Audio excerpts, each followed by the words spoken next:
Hi, ഞാനിന്ന് വന്നിരിക്കുന്നത് ഒരു സമ്മർ സ്പെഷ്യൽ റെസിപ്പി ആയിട്ടാണ്.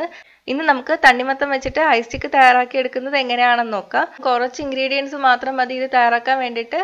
കുഞ്ഞു കുട്ടികൾക്ക് പോലും ഇത് വീട്ടിൽ തയ്യാറാക്കി എടുക്കാൻ പറ്റും. അപ്പോൾ നമുക്ക് റെസിപ്പി എങ്ങനെയാണെന്ന് നോക്കാം. അതിന് മുന്നേ നിങ്ങൾ എൻ്റെ ചാനൽ ആദ്യമായിട്ടാണ് കാണുന്നതെങ്കിൽ ചാനൽ സബ്സ്ക്രൈബ് ചെയ്യാൻ മറക്കല്ലേ. എല്ലാ റെസിപ്പീസിൻ്റെ നോട്ടിഫിക്കേഷൻ ലഭിക്കാനായിട്ട് ആ ബെൽ ബട്ടൺ കൂടി ക്ലിക്ക് ചെയ്യണേ. ഇത് തയ്യാറാക്കാൻ വേണ്ടിയിട്ട് ഞാനിവിടെ 3 കപ്പ് തണ്ണിമത്തനാണ് എടുത്തിരിക്കുന്നത്. ഇതിൻ്റെ കുരു എല്ലാം കളഞ്ഞിട്ട് ചെറിയ കഷ്ണങ്ങളാക്കി മുറിച്ച് വെച്ചിട്ടുണ്ട്. ഞാൻ എടുത്തിരിക്കുന്ന 1 കപ്പ് 230 ഗ്രാം ആണ്. ഇനി ഇതിൻ്റെ ജ്യൂസ് ഉണ്ടാക്കി എടുക്കണം. അതിന് വേണ്ടിയിട്ട് ഇത് മിക്സിയുടെ ജാറിലോട്ട് ഇട്ട് കൊടുക്കാം. 1 ടേബിൾ സ്പൂൺ നാരങ്ങനീര് ചേർത്ത് കൊടുക്കാം. 1 ടേബിൾ സ്പൂൺ പഞ്ചസാര. പഞ്ചസാരയുടെ അളവ് നിങ്ങളുടെ ടേസ്റ്റിനനുസരിച്ചിട്ട് മാറ്റം വരുത്താം. ഇനി ഇതെല്ലാം കൂടി നന്നായിട്ട് അരച്ചെടുക്കാം. ഇതിലോട്ട് വെള്ളമൊന്നും ചേർക്കാതെ വേണം അരച്ചെടുക്കാൻ വേണ്ടിയിട്ട്. ഇപ്പം അരച്ചെടുത്തിട്ടുണ്ട്. ഇനി ഇതൊന്ന് നന്നായിട്ട് അരിച്ചെടുക്കാം.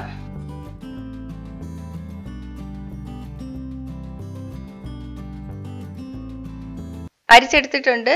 ഈ സമയത്ത് നിങ്ങൾക്ക് മധുരമൊക്കെ നോക്കാം. മധുരം കുറവാണെങ്കിൽ ചേർത്ത് കൊടുക്കാം. ഇനി ഇത് നമുക്ക് മോൾഡിലോട്ട് ഒഴിച്ചു കൊടുക്കാം. ഇതിപ്പോൾ എല്ലാ സൂപ്പർ മാർക്കറ്റിലും വാങ്ങാൻ കിട്ടും. മോൾഡ് ഇല്ലെങ്കിൽ ഇത് നമുക്ക് തയ്യാറാക്കി എടുക്കാവുന്നതേ ഉള്ളൂ.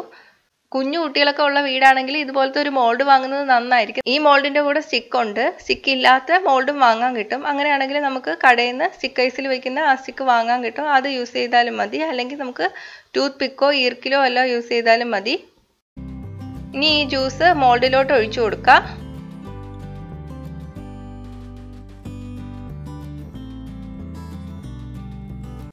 സ്റ്റിക്ക് വെച്ച് കൊടുക്കാം. ഈ സ്റ്റിക്ക് ഇപ്പോഴേ വെച്ചാലും അത് കറക്റ്റ് പ്ലേസിൽ തന്നെ ഇരിക്കും. അതുകൊണ്ട് ഇപ്പോഴേ വെച്ച് കൊടുക്കാം.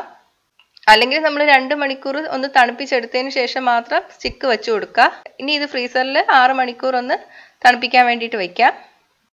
ഇനി മോൾഡില്ലാതെ നമുക്ക് എങ്ങനെ തയ്യാറാക്കി എടുക്കാൻ നോക്കാം. അതിന് വേണ്ടിയിട്ട് നമുക്ക് ഐസ് ട്രേ യൂസ് ചെയ്യാം. അല്ലെങ്കിൽ ഇതുപോലത്തെ ഗ്ലാസ്സോ അല്ലെങ്കിൽ ഡിസ്പോസിബിൾ ഗ്ലാസ്സോ ഒക്കെ യൂസ് ചെയ്യാം. ഇതിലോട്ട് നമുക്ക് ജ്യൂസ് ഒഴിച്ചു കൊടുക്കാം. ഇതിലോട്ട് ഇപ്പോഴേ നമുക്ക് സ്റ്റിക്ക് വെച്ച് കൊടുക്കാൻ പറ്റില്ല. ഇപ്പോഴേ സ്റ്റിക്ക് വെച്ച് കൊടുത്താൽ അത് ഒരു സൈഡിലോട്ട് ചരിഞ്ഞു പോകും. നമുക്ക് 2 മണിക്കൂർ ഇതൊന്ന് ഫ്രീസറിൽ തണുപ്പിക്കാൻ വയ്ക്കാം. വച്ചതിന് ശേഷം നമുക്ക് സ്റ്റിക്ക് വെച്ച് കൊടുക്കാം. 2 മണിക്കൂർ കഴിഞ്ഞിട്ടുണ്ട്. ഇത് സെറ്റായി വന്നിട്ടുണ്ട്. നമുക്ക് ടൂത്ത് പിക്ക് വെച്ച് കൊടുക്കാം. ടൂത്ത് പിക്കോ ഈർക്കിലോ വെച്ചാലും മതി. ഇത് നമ്മൾ ഫ്രീസറിൽ വെക്കുമ്പോൾ ഇതിൻ്റെ മുകളിൽ അലുമിനിയം ഫോയിലോ ക്ലിംഗ് പേപ്പറോ കൊണ്ട് കവർ ചെയ്തിട്ട് വയ്ക്കാം.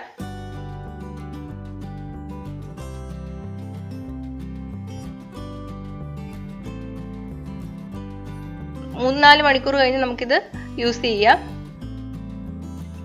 6 മണിക്കൂർ കഴിഞ്ഞിട്ടുണ്ട്. നല്ലപോലെ സെറ്റായി വന്നിട്ടുണ്ട്. ഐസ് ട്രേയിലുള്ളത് ഇളക്കിയെടുക്കാൻ എളുപ്പമായിരിക്കും. പക്ഷേ ഈ മോൾഡിലുള്ളത് ഇളക്കിയെടുക്കാൻ വേണ്ടിയിട്ട് ഈ മോൾഡ് നമുക്ക് ചെറിയ ചൂടുള്ള വെള്ളത്തിലോട്ട് ഇറക്കി വയ്ക്കാം. 1 മിനിറ്റ് കഴിഞ്ഞിട്ടുണ്ട്. നമുക്കിതൊന്ന് ഇളക്കി നോക്കാം. അപ്പം നല്ല പെർഫെക്റ്റ് ആയിട്ട് വന്നിട്ടുണ്ട്. നമ്മുടെ വാട്ടർമെലൺ ഐസ് സ്റ്റിക്ക് റെഡി ആയിട്ടുണ്ട്. നല്ല എളുപ്പത്തിൽ തയ്യാറാക്കി എടുക്കാൻ പറ്റും. നല്ല ടേസ്റ്റുമാണ്. ഈ കടയിൽ നിന്ന് വാങ്ങുമ്പോൾ നമുക്ക് കളറൊക്കെ ചേർത്തിട്ടായിരിക്കും കിട്ടുന്നത്. അപ്പോൾ അതൊന്നും ചേർക്കാതെ തന്നെ നല്ല ഹെൽത്തി ആയിട്ടുള്ള വാട്ടർമെലൺ ഐസ് സ്റ്റിക്ക് നമുക്ക് തയ്യാറാക്കി എടുക്കാൻ പറ്റും. അപ്പോൾ റെസിപ്പി ഇഷ്ടമായെന്ന് വിചാരിക്കുന്നു. ഇഷ്ടമായെങ്കിൽ ലൈക്ക് ഷെയറും കമൻറ്റും ചെയ്യുക. കൂടുതൽ റെസിപ്പികൾക്കായിട്ട് ചാനൽ സബ്സ്ക്രൈബ് ചെയ്യാൻ മറക്കല്ലേ.